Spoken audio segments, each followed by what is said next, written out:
So remember in the deep dive reaction video that I made, I was talking about how Sony could just drop anything and we'll all be hyped for the new console.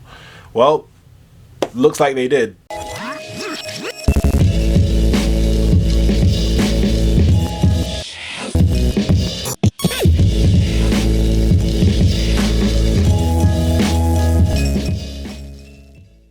Alright, so as of recording, about an hour or two ago, Sony had announced details on the new PS5 controller that we expect to see at launch.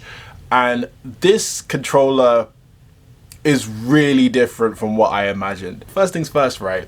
They're calling this thing the DualSense instead of the DualShock 5 or something like that.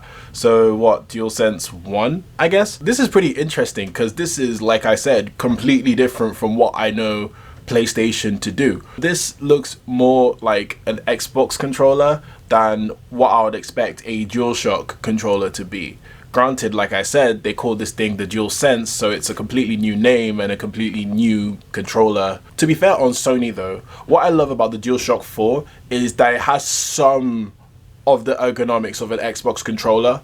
Especially towards the bottom part of the controller. I don't know if you guys feel the same way, but to me that bottom part definitely felt a bit like a 360 pad, but now they just they just fully went Xbox, didn't they? Okay, let me start with the Xbox comparisons. This controller to me is stunning. It's really beautiful, I'm not even gonna lie. Even though when I first saw it, I not only thought Xbox, I had a flashback of the PS3 Boomerang, if anyone remembers that. So the controller is white and black now, and that's telling me that the console is also going to be white and black. That's pretty interesting because we haven't had a white console since the PS1, and even that, is it pure white? Though I'm really excited to see how this console looks, and I can't wait for Sony to release it and give me a taste of what the future of PlayStation is. Alright, now in all honesty, this thing does look beautiful, like I've said, but enough about me talking about the design about this controller. Let's go into the ergonomics and the nitty-gritty and what this controller can do. What Sony are trying to do with the whole PS5 in general, not just the controller, is address the fact that, well, not only increasing the power of both of the controller and the system, but the fact that gaming in general hasn't addressed two senses that we have.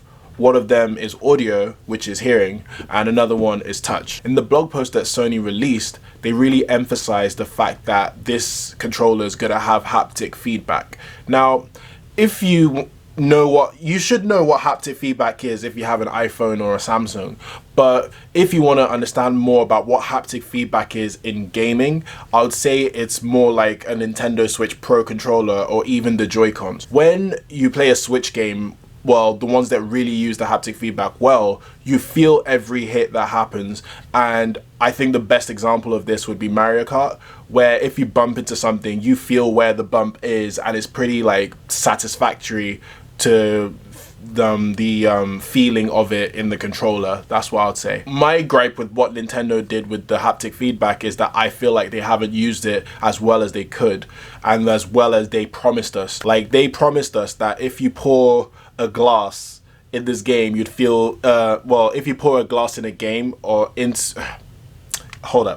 you pour water into a glass filled with ice cubes, you'd feel the ice cubes and you'd feel the water in the ice cubes. Now, I guess in party games you'll probably have this feeling, but I haven't played any party games, so I wouldn't know. So I'm still yet to have that full haptic feedback that Nintendo promised. But knowing Sony, and the fact that they're really emphasizing touch with this controller, and the fact that they're calling it DualSense, they're really gonna go ham with this haptic feedback. I feel like every PS5 game that comes out is really gonna utilize this feature and make it maybe even crucial to some of the mechanics in the game itself. How Sony described their version of haptic feedback is that if a car is driving and the dirt is coming out of the car, or coming out of the tires, I guess, or the ground, whatever, you're really gonna feel the dirt just swaying on the controller, which is really exciting, but yet I want to see it in action first before I fully believe it. Other features of this controller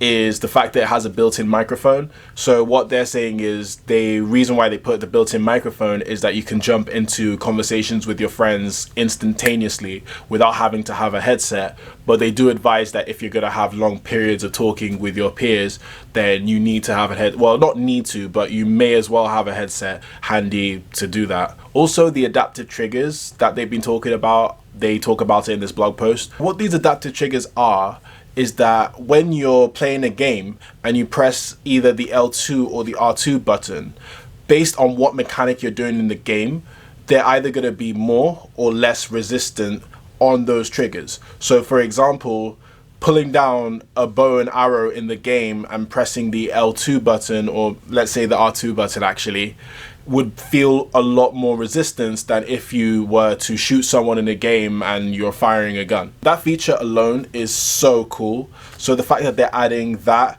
and the haptic feedback and also the Tempest 3D audio tech, so that audio thing I was talking about, which I'll get to in this video as well, that already is pretty mind-blowing. They also changed the share button into a button called the create button.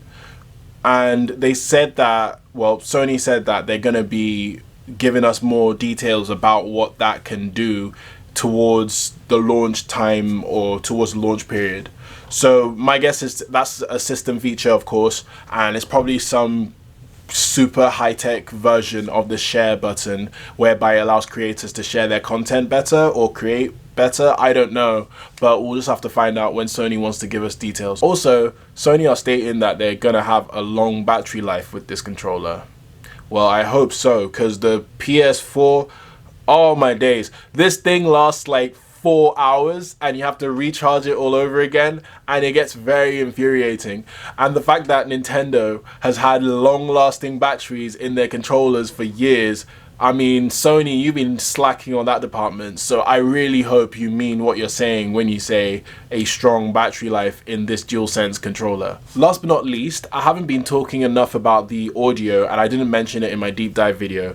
That's actually a really big thing, and I apologize I didn't mention that. According to Sony and what they're stating, a lot of the developers that they've been talking to about what the next gen should be have stated that they want some extra added features towards the audio, or just an upgrade on what the audio capabilities are on the PS5. I'm still trying to wrap my head around what they're adding as an upgrade to the audio, but what I'm gauging is that the more you change the audio, the more you can implement into a game. So maybe you might be hearing stuff in certain angles and have more options on how to tackle a mission compared to how we used to hear in games currently. In all honesty, I'll have to wait for Sony to give me more about the explanation on the audio capabilities, but I am excited to see what they talk about and how this revolutionizes the future of gaming. That's pretty much it from me.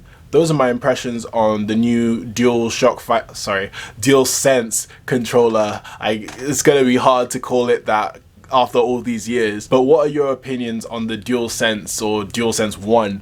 Do you like it? Do you not like it? Let me know in the comment section. I'm open to discussion. Please like and subscribe for more content. I do try and post as much as I can. Thank you very much again, and I hope you have a great day. I'll see you later.